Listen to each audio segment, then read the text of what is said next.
Harry Potter and business. I don't think there's a better way for me to be able to talk about business.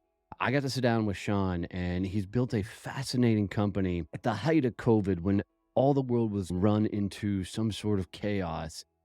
He took a bold step into a industry that was at a complete standstill and developed a new way to be able to bring Broadway into people. It's a fascinating conversation.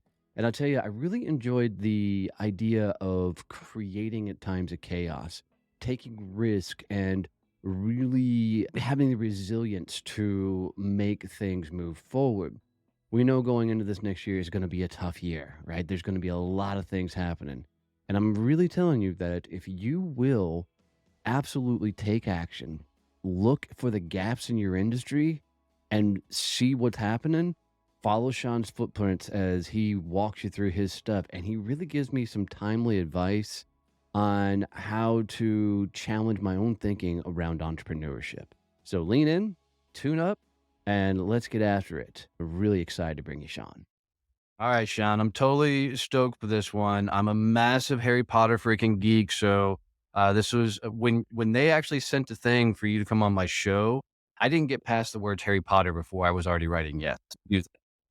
Um, so as I've been building my business, I know you've spent a lot of years in the Broadway game doing that, and I'm really fascinated with a lot of things there. But doing all the things you've done in Broadway, what aspects of building what you've built would apply to my business running B2B networking group and actually working toward really getting to scale? Yeah. Uh, Look, I've been a kid that's been in the theater business since I was in high school. And so I really, until I became CEO of this business and started my own company, I didn't really understand how things operate outside this particular world. Right. Since Yep. then, I've done a lot of peer to peer and a lot of learning as much as I can about other businesses and business models. And at the end of the day, it's just the same shit, man. I It's found the just, same thing. it's just, it We always really think it's is. greener on the other side of the fence, all right? Like, man, they've got it so much easier over there. Broadway, um, air handling, um, restaurants, entrepreneurship. It's literally all the same building blocks. And I think here's the things that I've learned. I've come away from it now. I would say mid career where I'm at. Right. Um, it starts with who you are Mm, and how much are you willing to throw down to the mat to get where you want to go.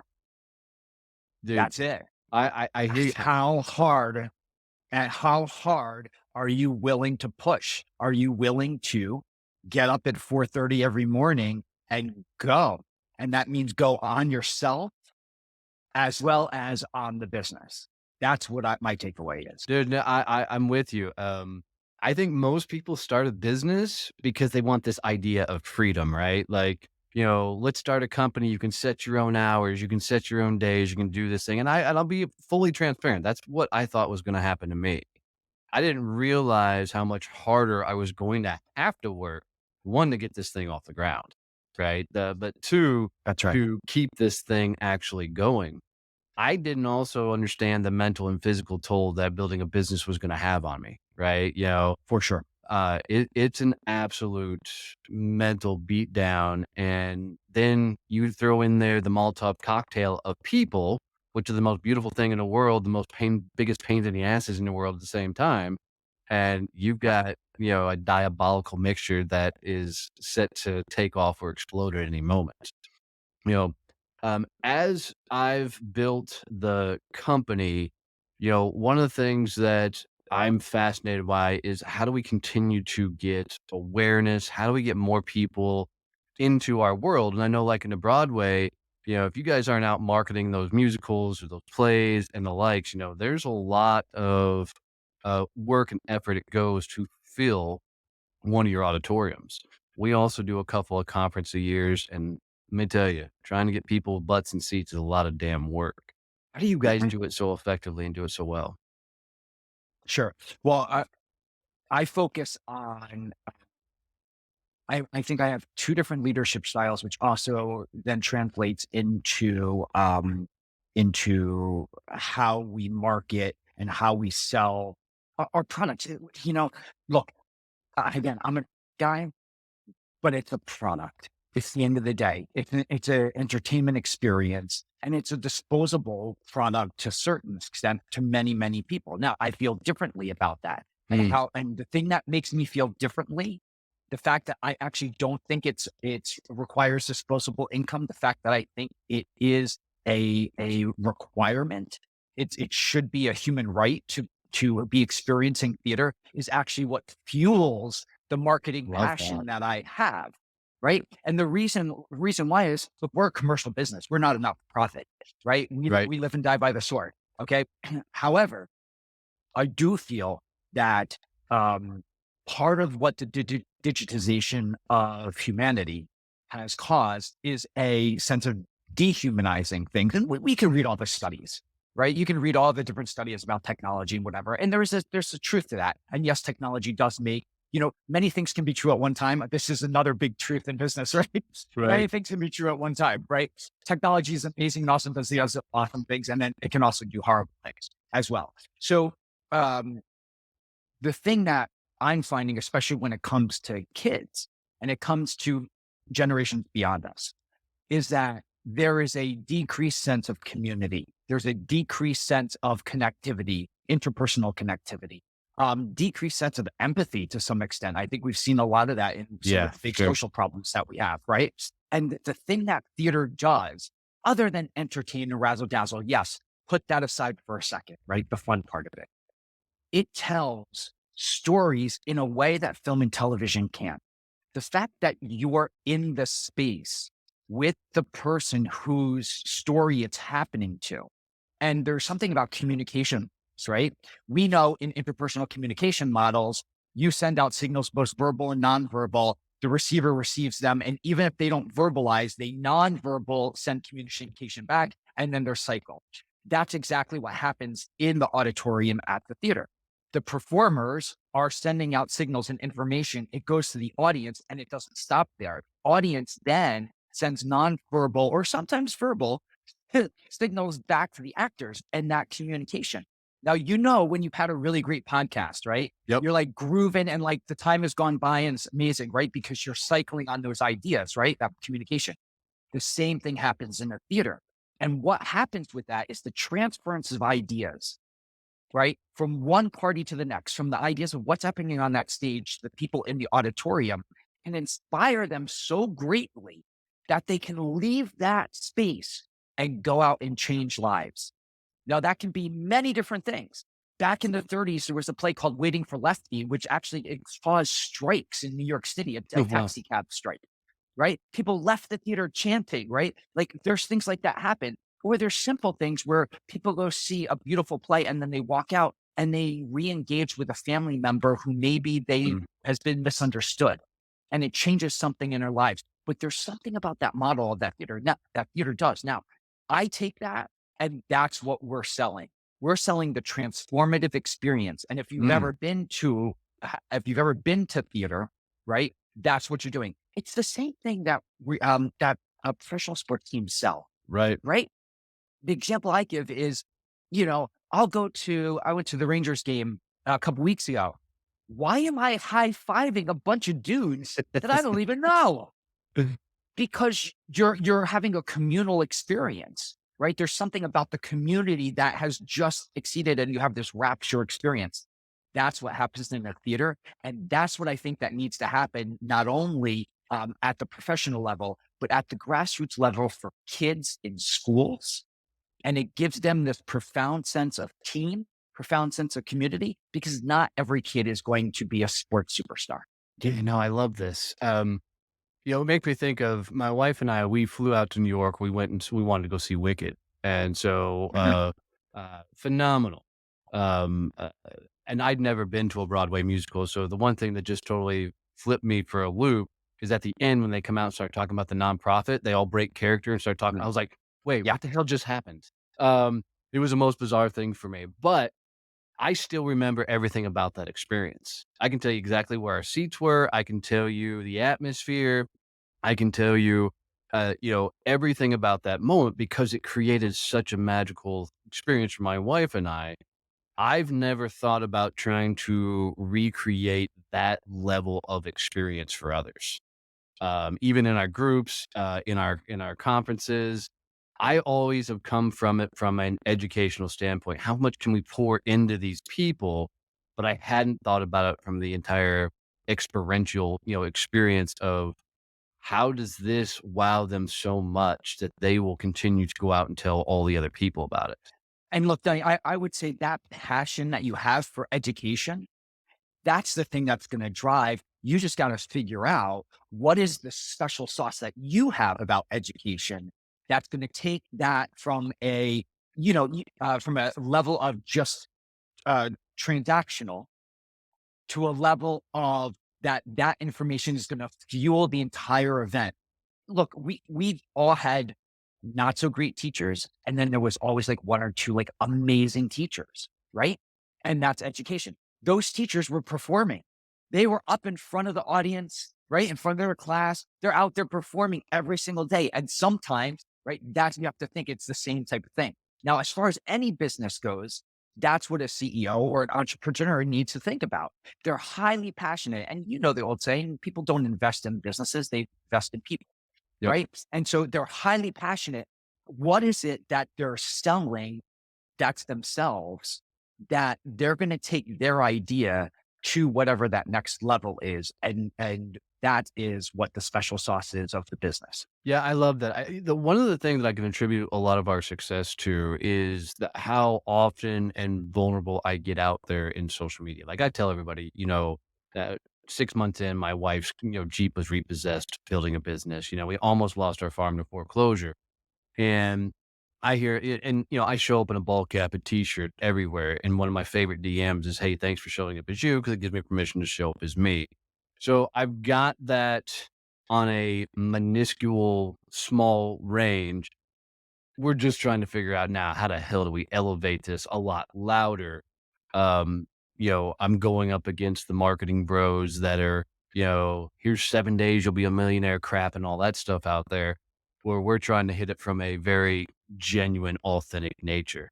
So, and a lot of people can relate to the story because they're either in that moment on their journey or they've been through that moment on their journey and they're empathetic to it because we all have hardships.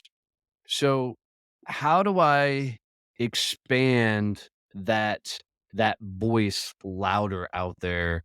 So, I mean, you guys have the luxury of you're bringing Harry Potter to Broadway, which I'm going to fly my ass to New York to make sure that happens, right? But you guys have that huge brand behind you. We're still building brand.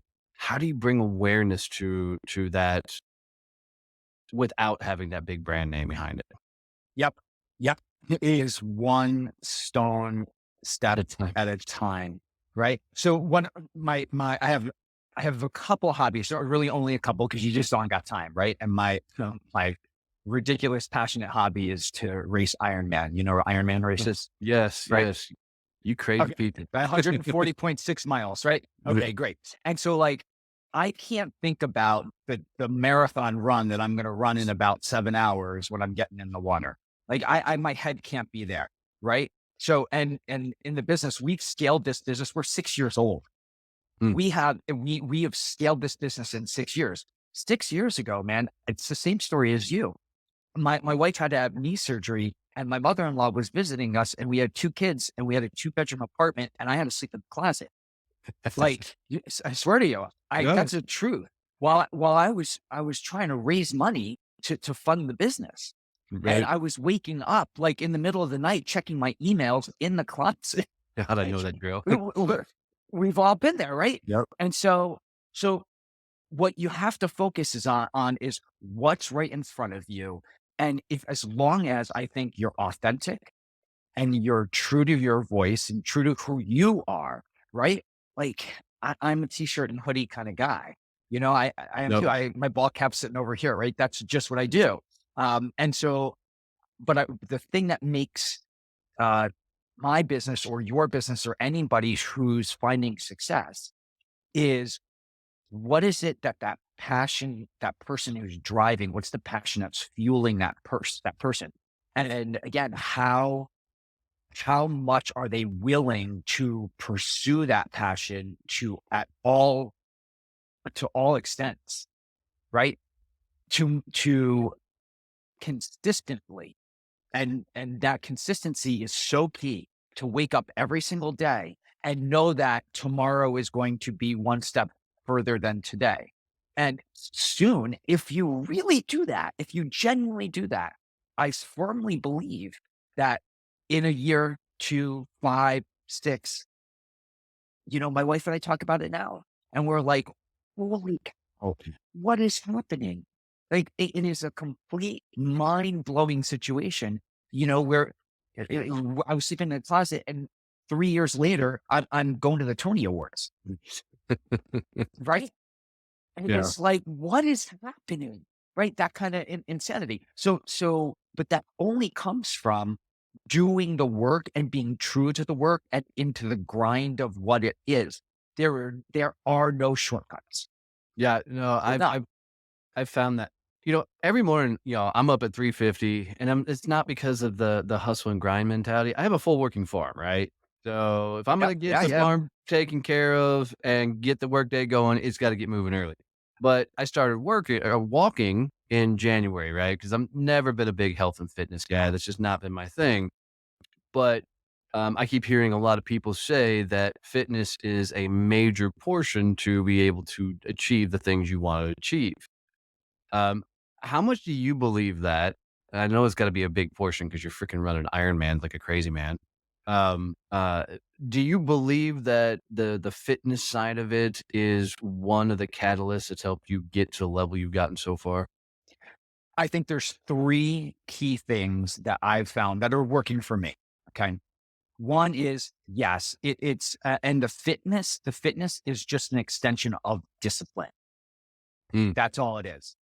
Getting up every morning, and I don't want to get up at 4:30. Like, I right? don't want to get up at 3:30. Nobody wants to do that, but there's a discipline in doing it, and there's nobody watching you, Yep. right? Like, you don't have to answer anybody. So the discipline, the self-discipline of doing that. And that means, like, again, I don't know anything about business coming from the arts, right? The second tenet that I'm a massive believer in is, it's not being humble, it's curiosity. It is being able to say you don't know and being relentless in going to find the answer from theater. I am learning and taking the discipline to focus on balance sheets and understand cash flow and understand venture capital versus private equity and like rate of return and ROI and IRR and all of those things, and being curious enough to not just let somebody else figure it out for you, but for you to understand it, so because you're the expert in your field. Right. And you need to figure out how these general business principles apply to the unique situation that's your business. So that way you can use them as guiding instruments to be able to figure out your innovative way of doing something. Yeah. Right. So, so those are the first two. Right. I'm just want to jump in on the curiosity side of things because it bit me in the ass hard, because I did not understand it.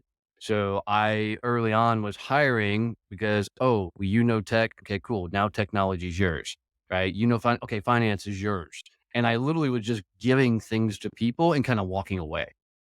And let's just say it cost me multiple six figures once I Yeah. realized that the things that I just passed off without any understanding or knowledge were built wrong or created wrong. And, one of them we're still cleaning up the mess from. So I really like the curiosity thing. What's the third one? Being a good person. Mm, That's it.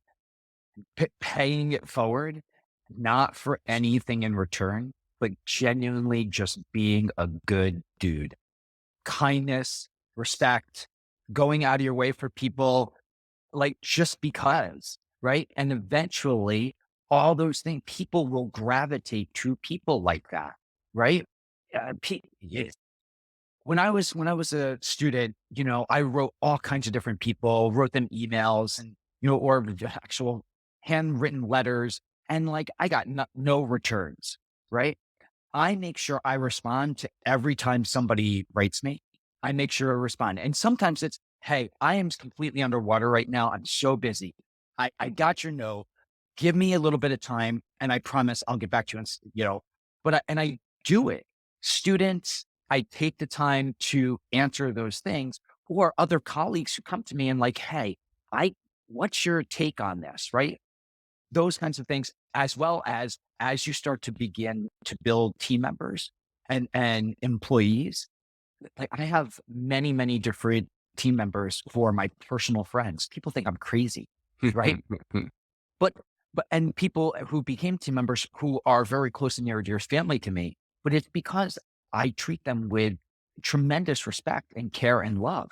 And this kind of goes back to what you were saying about the obligation of once you get there, right? I wake up every morning not just knowing that I got a wife and two girls who are relying upon what I'm doing. I got my executive teams, families, they have kids, Yep. right? The middle management teams, families, who's helping to take care of their mom, like all of those things. What we're building, an entire ecosystem of humanity, is reliant upon the success of what we're doing. That is heavy. Yes. Really. Very It's a quickly heavy too, burden, right? man. And healthcare and healthcare costs and all the things, retirement funds and people's, nest eggs and all those things are all built into it. And so you really do have to care at the end of the day about the people who you are working with and who are working for you to help achieve the goal that you've set. Otherwise, in my opinion, you're building a foundation that is faulty. Right. And then it, so this was a struggle for me also early on. I'm not a small talk type of guy, right? I Mhm, want to get in and get to business as fast as we possibly can. And that's just how I'm mhm, mhm. wired. And we sat down to write our champions codes. A lot of people call them core values, but we call them champions code just because I Sure. like the Knight's code. It sounds cooler. I love it. Right. And as I was going through, I wrote down one phrase and I'm like, should this be a code? And then I'm like, I had to. So the one phrase is don't be a dick. And that's literally one of our champions codes. And I can't tell you how many times I've been at the store and somebody cuts me off or anything else. And every ounce of me wants to scream, yell, and everything else. And I see that don't be a dick flash up. I'm like, all right, cool. We got it. But it's powerful. Um, it's not easy to always be, and there's times, you need to step up and be loud, but it's not easy. Is that a natural talent for you, or is that something you've learned over the years? It is absolutely unbelievably difficult to do. Let's just be honest. Right? It's true. Because what happens is emotions get in the way and people feel slighted or you feel slighted. That's for sure. Yep. Right. And you want to retaliate in some way, shape, or form. And at the end of the day, it only just is a poor reflection on who you are.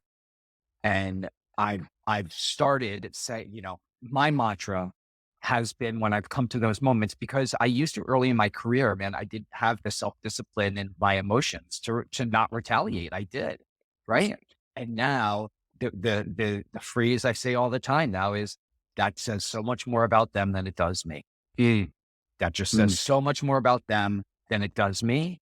We're going to do what's right. We're going to continue on our laser focused path to success, and everything else will just be like a duck and let it roll off your back. Right. And that really, really, really goes a long, long way. That's what leadership is. When your team or colleagues or people in your industry or other entrepreneurs that you meet realize that that's the kind of person you are, now you're really leading with integrity and character, right? And I'm not saying there aren't moments to be candorous For and sure. to hold people accountable. And in fact, that's the balance. That's when you really know you're uh, operating on all cylinders, and you still like. That's where I'm at right now. What are the moments to be candorous? What are the moments to let it go? And identifying them and making strategic decisions about those moments to be able to continue to build momentum. But knowing that leadership really is coming from within and having the self fortitude to be able to be good with it for yourself of the decisions that you make. Dude, that's powerful. Yeah. I found for me that the times that I've been a bad leader, which has happened over the years, it usually came down to I didn't like the dude in the mirror at the moment. There was either something that was happening in my life, or I wasn't showing up what I was like. Knew I should be showing up, and that came out in my words, my actions, and the likes. Um, you can lie to the mirror, but Mhm. you're lying to yourself. Right. So, how much personal work do you do on yourself as you're doing all these things? I mean, I know the freaking running and all that, they're just ridiculously amount of a mental game. Same thing with business, but are you doing a lot of personal work along the lines with it?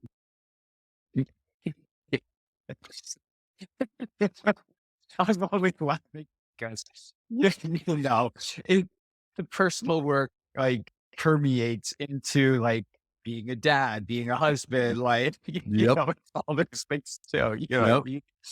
And and yeah, it's every single day. I mean, we're all fallible, and I'm sure there's days. I know there's days. Not I'm sure there are days where I've had just a shit day. You know, Yep. and like I come home and like I told you to pick up that Yeah. like, Yep. and and I'm not being my best self as a dad because I'm letting other stuff, inform where I'm at emotionally, right? And so, yeah, of course, all those things. And but that's okay. And this is my self work, right? This is where I'm at.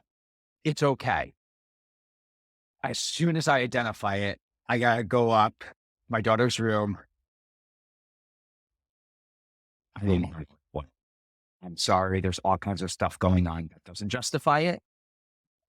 I have asked you, and that doesn't justify it either. You're accountable for it, but how I handle it wasn't the best. And for me, to me, first being accountable for your actions and walking the walk that you talk, as well 100%. as modeling out the behavior for my kids and for my wife to say, we're all going to have moments. But you got to identify them as quickly as possible and hold yourself accountable, hold yourself to the standard that you expect everybody else to be held to.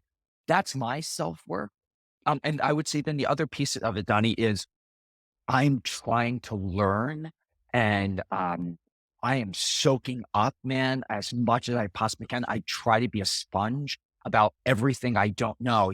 If you check my Google things are like top 10 business books, top 10 movies about business, like I'm trying to, so my entertainment, my downtime, or this morning I was on the bike for an hour and 15 minutes and I was watching the Theranos documentary, because I'm trying to learn. It's like, oh my gosh, what I learned? What can I learn from these things?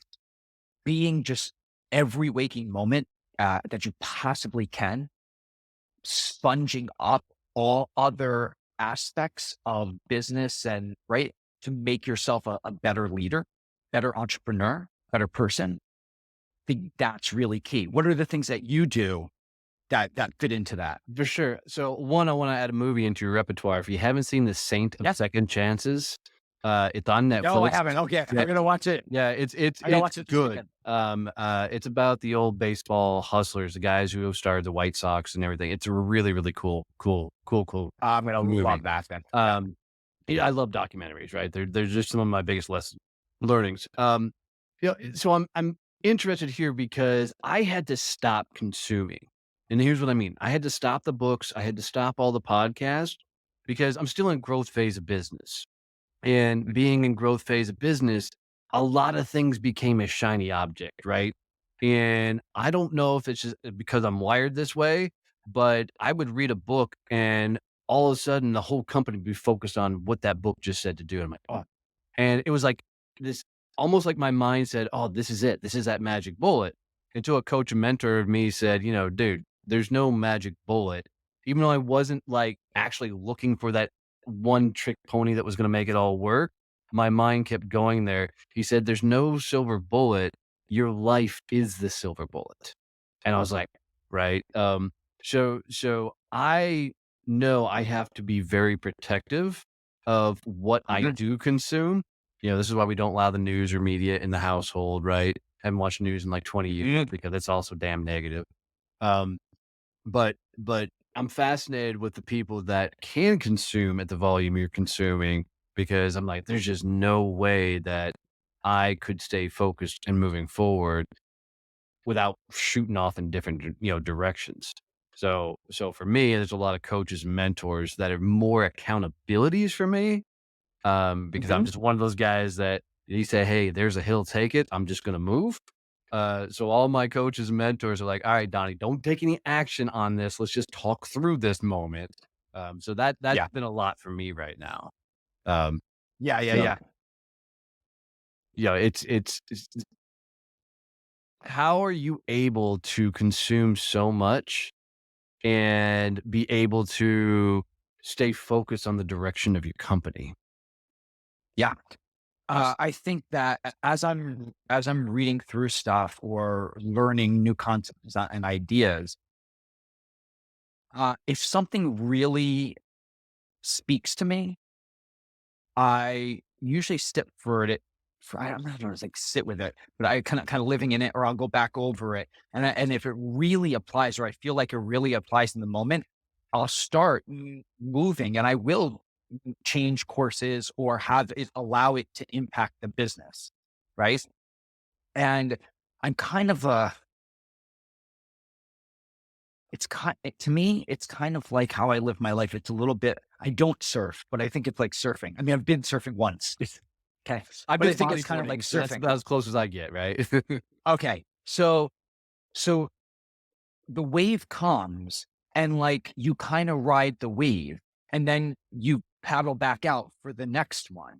Right. And there's a sense of, try to operate that the universe tries to tell you things. Right. Or I try to be as observant as I possibly can. And when certain things kind of enter your life, I try to go this, not this. Oh yeah, this. Right. And like, and speak to those things. So for instance, about 2 years ago, I read a book called Exponential Organizations. And there was a lot within that book that I was like, okay, this makes sense. I'm trying to scale the business. I'm trying to understand what it means to scale a business. What are the principles that are necessary to do that? Right. And how can I apply them to my particular situation? And we did that, and we did a sense of what, and the company, believe it or not, actually scaled during that process. Right. I was like, holy cow, right? It worked. And then like came upon the next one. And there's other books in between that I've like start a little bit and I'm like, this isn't really for me or this right now. Right. And I move on to the next one. And the next really big one that I came across that was highly influential was Netflix, No Rules Rules. Right. And this man, it was a Reed Hastings book. I love this book because it was really about, it's an intense book. There's an intensity to how they ran the business or how they run the business at Netflix, where it comes to discipline and talent density and really knowing the keys that make up what you want. And I jumped into that and I did a lot of things that I applied to the business that were theories in there. Right. And then that went on. So I'm kind of okay with the things that work within the business that then I apply. We'll stick with the culture of the business. We'll stick with the daily operations of the business, the things that want to stick there because the team will absorb them. And the things that aren't relevant or don't work for it will naturally, attrish Right. and fall off. And so like, I'm okay. And my team, is like, oh my gosh, and I give them a book like every 6 months or every year. And like, we really focus on that thing. but it's a constant growth. What it provides is constant momentum and constant growth for me, right? That's what works for me. I can't say that works for everybody, but I'm able to move quickly and throw ideas off that aren't working for me and try to narrow in on what does from the things that I'm absorbing. Right? It makes absolute sense. Did you know that this was the exact business model you were gonna build from the get-go, or has it evolved?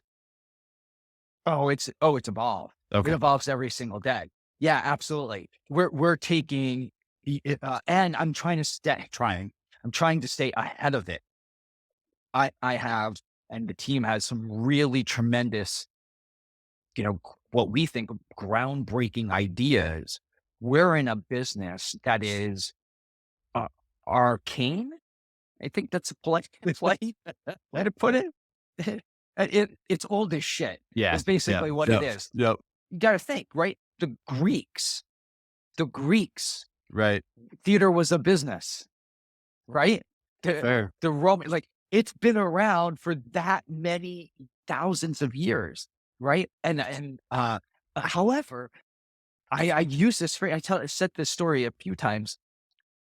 Thousands of years ago, the center of the theater business was in Greece. And then hundreds of years ago, the center of the theater business was in London, right? Shakespeare, Yep. right? Is it right? And then now the center of the theater world is in New York.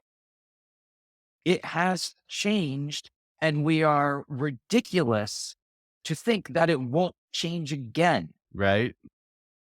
It's a valid Like, valid point. that is a mind-blowing thought for theater people, period, right? And should be like, how dare you? Right? But like, get over yourself. We're just here in this particular moment. So that thought affords us and affords our team the notion that like actually anything is possible. And where are we? And it's this notion of momentum of where are we taking it? We are stewards of this particular moment, of this particular type of business. Where are we going to take it? And how are we going to leave it in a better place than when we found it? Those are the guiding principles for us. I love that. I mean, because I two thoughts. One, our business, evolved along the way as well. And I think, it took us 3 years to finally say, okay, this is the absolute direction we're going. So we've been doing that the next few years, and that really helped us gain momentum and volume. So I feel like we are going in the right direction.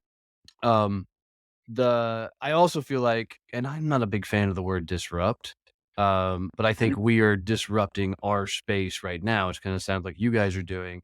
But I love the phrase anything goes and there's no rules, because that just gives you the freedom to, you're really going to love the saying of second chances. Um, just pay attention to his idea box, because I'm implementing this in the I will. company. It's freaking awesome. But that ability to be rigid enough to stay the course and knowing what your core business is, but flexible enough to go, what the fuck, let's try it. You know, That's it. um, That's it. And that's actually how we launched Broadway on Demand, right? So we have a licensing business. Our core business is licensing and distributing live theater globally to professional theaters, community theaters, and high schools, period. COVID comes, all theater stops, right. full stop. Like not many businesses I and actually industries watched in the that world. movie of Broadway shutting down and then coming back up. Yeah. It's wild. Yo. Yeah, it's wild. A full industry stop. Everybody go home. No theater can happen whatsoever. And so we sat there, and we had a little bit of money in the bank, and we had 15 employees. And I remember asking the three other kind of executives. We had three executives. There's 3 of 15. You know, and we were like, look, we can do two things. We can either furlough everybody and save, like, put all the money in the bank and just draw our salaries and wait to outlast this thing. Or we can double down, split our team, put them to work to navigating the cancellations, and the other half of the team start a streaming tech company.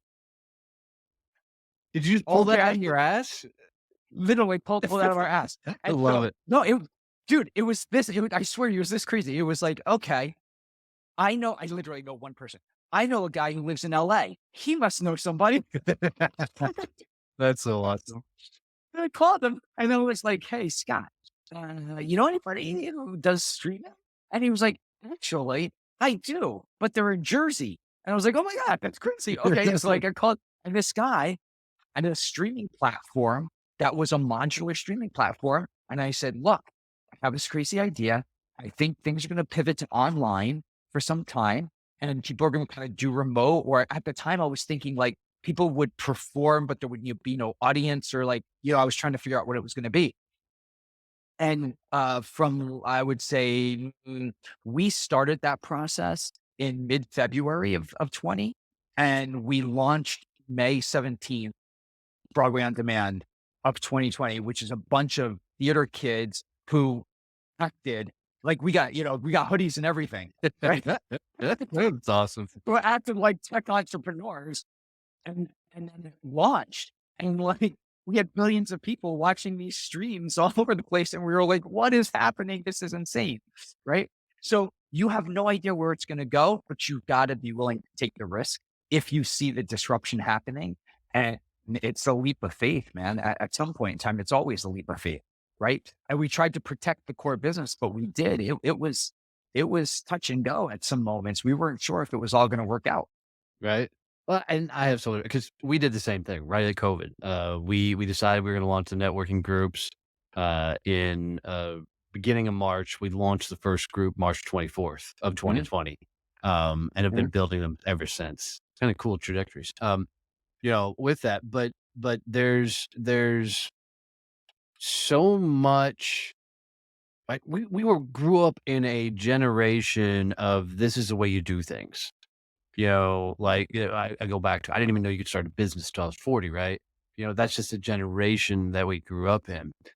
How do you think we've been able to evolve to this more fuck it, let's try it type mentality? Because I know I'm definitely gotten more and more in that way, which is totally like my family looks at me like I got two heads most times, and the crazy things that I continue to try and do. Uh, Where do you think that because it's not innate, not in me. I know exactly where it comes from. Okay. I know exactly where it comes from. It comes from putting 3 bricks down and a plank of wood and trying to run your bike over and jump over somebody. Right. That's where it comes from. That's what we did. Yep. We were like, fuck it, let's try it. Right? And kids nowadays would be like, wait, you made a ramp out of what? Exactly what we did. Right. And we were like, that's our generation. Yep. And like, and it was only funnier if you landed on the guy. Yes. Like it was, And most likely that bike wasn't like one cool bike. Ours was like 3 bikes put together to make one cool bike.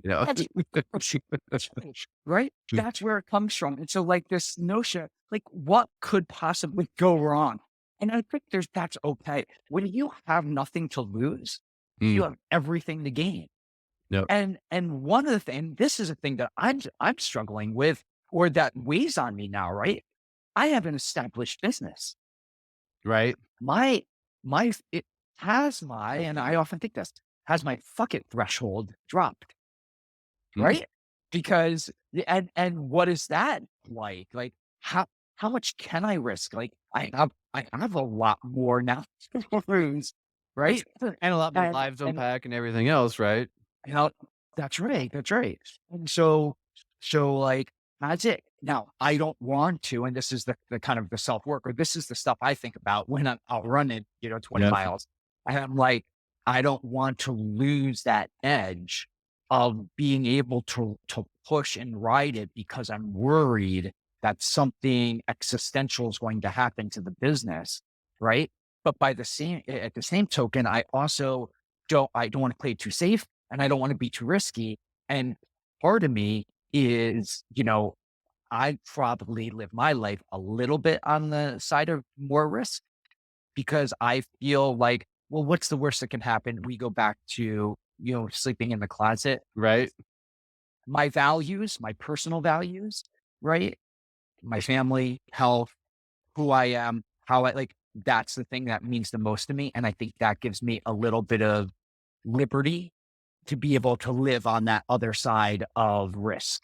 Right. I'm But with that's you who on I that. am. Yeah, no, I'm with you on that. I mean, I'm like, my wife and I have already been through hell and back.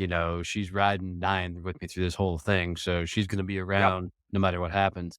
Yeah. Wondery came out with a new podcast called Business Movers. And so I'm listening to the story of Hershey, and how, Mr. Hershey created the whole Hershey company and everything. And it's fascinating. And the part that I just got through was sugar prices were extravagant. So he bought a whole bunch of manufacturing plants down in Cuba, and started buying up all the sugar markets. Well, he made a bet that the sugar futures would stay at like $25 a bushel or whatever sugar goes for. And so he bought an immense amount of sugar at this $25 a barrel, whatever, price point. Within a few months, the market crashed. And so now sugar was going for like 4 cents a barrel, but he was locked into this $25 a barrel Mhm. type thing. And it almost cost him all of Hershey. So, and as I'm doing my walk, listening to this podcast, I'm like, all right, what's the biggest, dumbest thing that you can bet on that would cause that? And I'm like, you can make any decision between that and not making a decision. That's your playground. That's Um, right. you know, uh, I love the idea of what's the worst thing that can happen here. Like, if this goes catastrophically failure, what's the worst case scenario, and can we ride it out from there? So, and that That's right. helped me through a lot of it. Dude, we could do this all day. You're a fascinating guy to Yeah, talk to. totally. Um, Yeah. uh, Same. so this is a lot of fun. So tell them really quick about the Harry Potter Broadway, everything, because I want to make sure they understand, all of that, because Yeah. we So, touched it a couple times. yeah. Harry Potter and the Cursed Child, running on Broadway, running in the West End. There's two different experiences if people have the ability. Going to the West End to see it, it's a little bit different show. So the original version of Harry Potter and the Cursed Child is actually two parts. It's two 3-hour long shows Wow. that make one 6-hour long epic story, which is phenomenal, and worth every second to go through it. And, I've done it a few times, and like you have lunch, you go to the first part, there's an intermission, you go and have dinner, and you go back and you finish the show. Like, it's crazy, wow. right? Like you spend your whole day immersed in Harry Potter, which is wild. It's really cool. On Broadway, they've condensed the two, and then they've tapped us to take that and to distribute it out to, first and foremost, which was what we recommended, to schools around the world, to be able to, for kids to be able to tell this amazing story of Harry Potter and the Cursed Child. So we've worked with the creative team to bring the show down to about a little over 2 hours. Oh. And then we found two pilot programs for the first two productions. The first production is going to be done in a underserved community outside London, Nice. in a school. I mean, the kids, lost their mind. And the second I'm one sure is they going to be did. done in Hoboken, New Jersey. There's a great video on our socials about when we announced in Hoboken, New Jersey, the kids lost their damn mind. Like, you guys should be one of the first people in the world to produce the show. No other professional theater, right from Broadway to there. And of course, like, the Broadway community is going to descend on this little high school in For the sure. Hoboken community, which would be awesome. So we do that. And then we've been tapped with like distributing it globally. Right. And so there's productions that are going to be occurring in Australia, and productions occurring in South Africa and Japan. And right. And so that's what we do. We manage all of those individual productions. This year alone, we've done about 25,000 productions in 90 countries. Wow. Of all different shows, all different Broadway shows. And that's what we do on behalf of the authors and underlying rights holders. We manage the IP and maximize the value of their intellectual property in all distribution streams and distribution markets. So basically, our vision statement is make everyone a theater person, which goes back to the top of our conversation. And the theater should be a right, not a privilege. I love that, dude. Well done. Well done. And what a cool business model. I love when something comes out of nothing like that. That's just it's inspiring, man. Seriously. So well Thank done. you. I appreciate that. How do people get in touch with you? How do they reach out and if they want to learn more? Yeah, BroadwayLicensing.com or licensecurschild.com. They can check out both those things. And then all of our suite of companies are there. We do streaming. We represent Arthur Miller and Tennessee Williams. So you can find all the different Nice. content that we have on those particular websites. That's awesome, brother. Well, dude, thanks for doing this with me. Yeah, my pleasure.